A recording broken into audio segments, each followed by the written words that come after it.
हमारा देश न्याय व्यवस्था के आधार पर चला है। न्याय व्यवस्था ये सर्वोच्च व्यवस्था है। इतना बड़ा देश है, पक्ष पार्टी जाति पाति धर्म इतना बड़ा देश है, फिर भी सही सलामत चल रहा है। इसका कारण न्याय व्यवस्था है। न्याय व्यवस्था के आधार पर हमें चलना ही पड़ेगा। अगर न्याय व्यवस्था नहीं होती तो ये गुंडे लफंगे धोखे दंगे सब होने थे, लेकिन न्याय व्यवस्था है, इसीलिए सही देश चला है।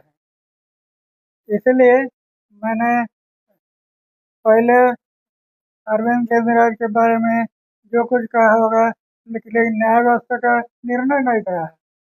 अभी न्याय व्यवस्था ने निर्णय दे दिया कि उनका कोई दोष नहीं है, तो मानना पड़ेगा। न्याय व्यवस्था सर्वोच्च व्यवस्था है।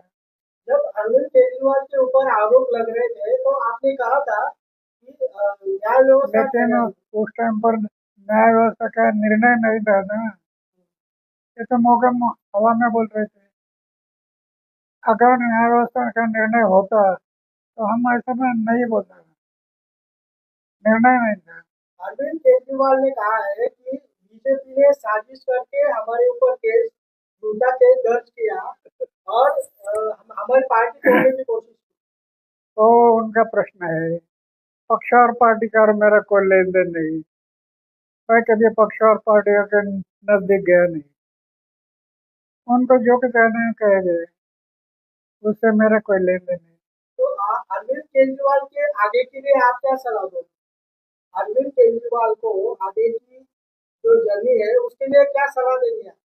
नहीं, वो मेरा कार्यकर्ता है।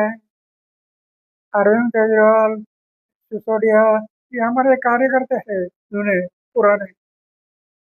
तो क्या राय देंगे आप उनको? समाज और देश के भले के लिए जो कुछ कर सकते हैं उतना करते रहो। समाज और देश के भले, खुद के बारे में, पक्ष के बारे में, पार्टी के बारे में मत सोचो। समाज और देश की सोच करके देश को आगे बढ़ाना है। क्यों ये देश जो आज़ाद हुआ है, इसके लिए बहुत बड़ी कुर्बानी हुई है। लाखों लोगों ने कुर्बानी की है, उसको याद रखना है। याद मत,